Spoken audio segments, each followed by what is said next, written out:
अस्सलाम वालेकुम दोस्तों, अज थोड़े वास्ते माशाल्लाह तीन सिरे पट्ठा लेने बढ़िया माशाल्लाह क्वालिटी दे पट्ठा ने ते बहुत आला चीज़ां वेखो ना, बिल्कुल तोते फेस चंगी जालर दोम बिल्कुल सीधी A+ क्वालिटी दी माशाल्लाह पाठी ने।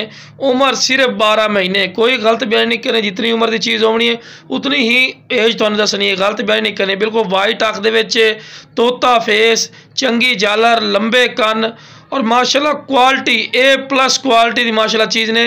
उम्र 12 महीने और डबल हड्डी दे विच माशाल्लाह। चमकदार पशम भी तुसीं वेख रहे हैं, चमकदार पशम, मोटे पैरां च। ते लो जनाब, हुण तुहानूं चारा भी जानवर नूं खवा के विखाइने भाई कि तुहानूं पता लगे कि माशाल्लाह सेहतमंद और एक्टिव है पियां। ते वीडियो जरा एंड तक विखिया कि तुहानूं टोर फेर के जानवरों नूं विखाई सकां कि सेहतमंद है माशाल्लाह, कोई लंगड़ा लुला ना हो। लो जनाब, दूसरे नंबर पर माशाल्लाह पट्ठ आ गई, बहुत ज़बरदस्त आला चीज़। सिर्फ उम्र 10 महीने, कोई नहीं आखना जी 14-15 महीने, 10 महीने इन्हां दी एज है पई। तो बहुत ज़बरदस्त चीज़ है माशाल्लाह, ठीक है ना। तो आला क्वालिटी की माशाल्लाह चीज़ ने, बिल्कुल तोता फेस।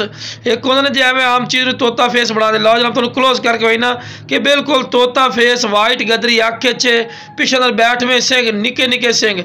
ते कन्नां दी लेंथ भी वेख रहे, लंबे कन, कोई छोटे कन नहीं, लंबे कन, बिल्कुल चमकदार पशम। और वेखो वेल, वेखो चंगी वेल विच भी माशाल्लाह पूरी है। तो लो जनाब, तुहानूं चारा भी खवा के विखा रहे जानवर नूं कि तुहानूं पता लगे कि माशाल्लाह सेहतमंद और एक्टिव इन पे, कोई बीमार ना हो सन। जेड़ा इंशाल्लाह पहले राबता कर सी, जैद मुनासिब राइट इंशाल्लाह लग जासी। तो लो जनाब, तुहानूं टोर के विखा रहे हैं कि माशाल्लाह सेहतमंद और एक्टिव हो सन, कोई बीमार ना हो सी। तो इंशाल्लाह रोजाना की रूटीन तेरा तुहानूं हर एरिया तुहानूं विखा रहे जानवर के सेहतमंद, और तुहानूं चारा खवा के जानवर विखा रहे हैं। लो जनाब, आ गई नागरा बीतल, उम्र सिर्फ 8 महीने। क्यों गलत बयानी नहीं करनी भाई, जितनी एज की चीज़ होनी उतनी एज ही तुहानूं दसनी है।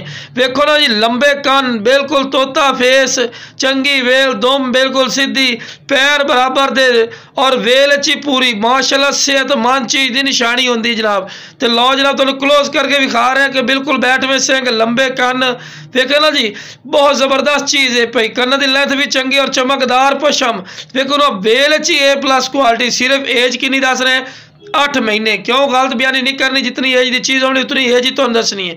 तो लो जनाब, तुहानूं चारा भी जानवर नूं खवा के विखा रहे हैं कि माशाल्लाह सेहतमंद है। तो कन्न की लेंथ भी वेख रहे हैं, कम अज़ कम 15 तो 16 इंच माशाल्लाह कन लंबे पे। इस गल भी गौर किया करो। तो रैड जनाब, रैड इंशाल्लाह प्यार सलूक वाला रैड लगसी, रोजाना की रूटीन वाला रैड लिसा है, बिल्कुल जैद मुनासिब। तो लो जनाब, तुहानूं टोर के विखाई ने। लो जनाब, छलांगा मार दे माशाल्लाह जानवरों से सेहतमंद। तो जेड़ा इंशाल्लाह पहले कॉल कर सी कदर कर सा और बिल्कुल जैद मुनासिब इंशाल्लाह रैड दिसा। ओके जनाब, अस्सलाम वालेकुम।